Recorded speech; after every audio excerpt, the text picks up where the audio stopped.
Curious about finances, investing, estate and retirement planning? Well, I went to school so you don't have to. Welcome to Finances and Buying a Ring. Finances and, in conjunction with my company, Capital Coaching, helps people achieve their financial goals through tailored, personal, attentive, and financial coaching services. Together, we'll create a successful financial plan by examining your spending and saving habits, then guiding and educating you to personal success. Coaching services include evaluation of your spending plan, building your savings, financing your retirement, examining your insurance needs, and planning for your individual goals.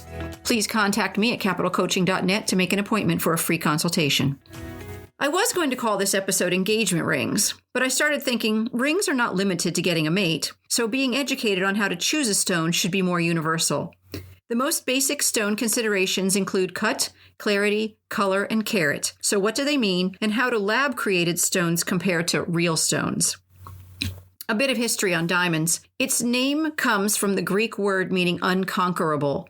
The first diamonds were found in India in the 4th century BC from deposits formed around 9 million years ago. Both coal and diamonds share the most common substance on Earth, carbon. When carbon is subjected to intense heat and pressure inside the Earth's lithosphere, 90 to 240 miles below the surface, diamonds form.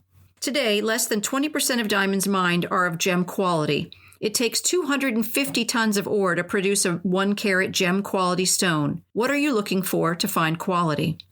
The first thing is color. Stones are created in the earth. Every one of them has trace elements. This means that a stone can come in varying shades. For example, rubies' primary color is red, but can be a blackish red to an orange-pink red.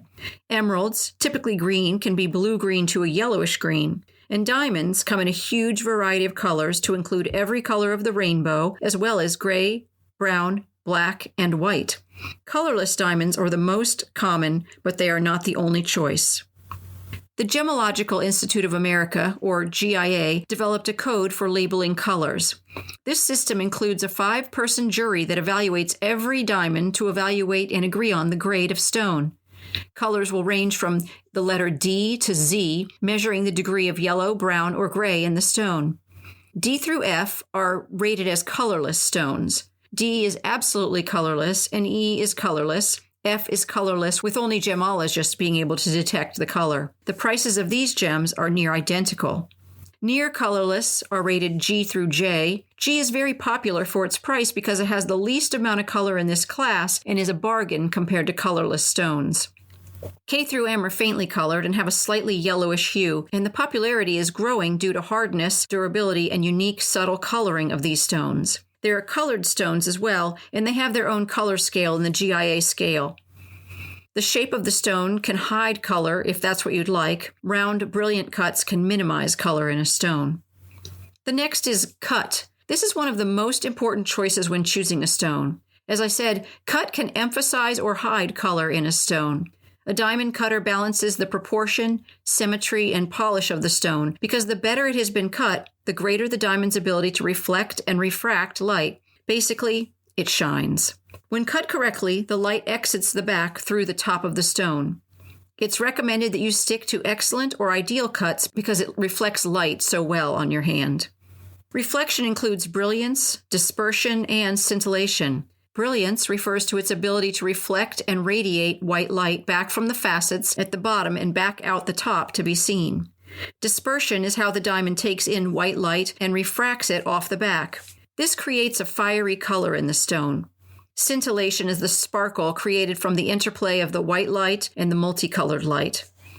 The cuts themselves are also graded from super ideal to poor on a 6-point scale. Superior ideal returns the most light to the eye through the exacting proportions of the cut, but most people cannot distinguish it from ideal, so ideal is quite popular.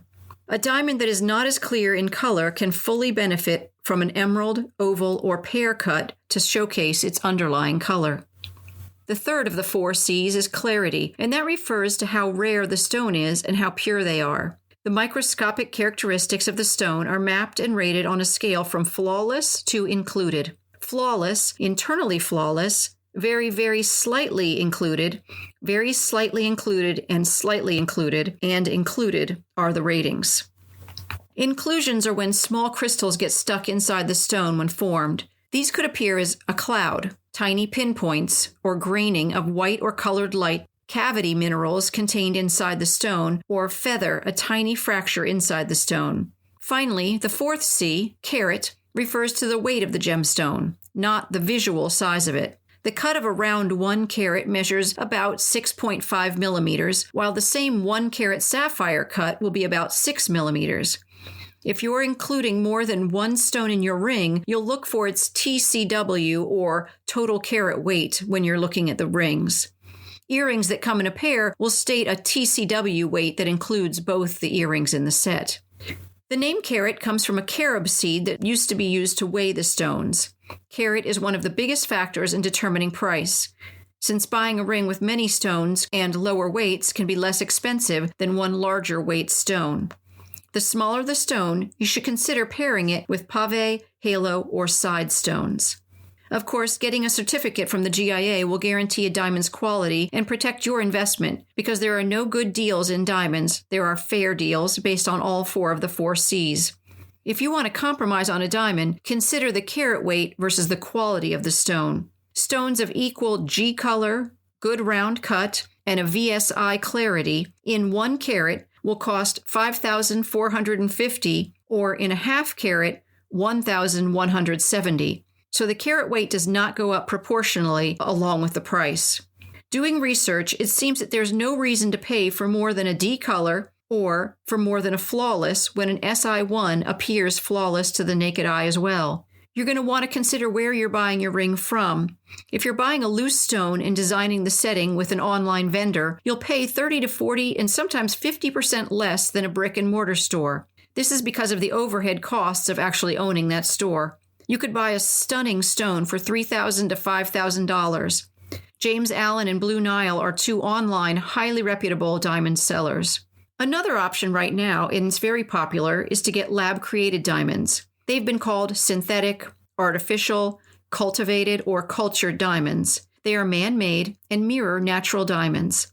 It seems that since there is no natural aftermarket for these stones, prices continue to drop. That sounds great, right? I'd say yes. However, if you're hoping to spend money on what will become an heirloom that increases in price, that probably will not happen with these stones. These are created by either high pressure and high temperature, HPHT, or chemical vapor disposition, CVD. They take the same tiny piece of diamond used in creating a natural diamond, called a diamond seed, and place an HTHP seed in 2,700 degrees Fahrenheit and 1.5 million pounds per square inch pressure. Or they put it into a mixture of gases for the CVD seed. Either way, the same thing happens. Within a few weeks, a diamond is born. This is not the same as a cubic zirconia, moissanite, or other look-alike stones. If you're worried about them looking different than a natural stone, you can stop. When comparing the 2 stones, you cannot distinguish them apart.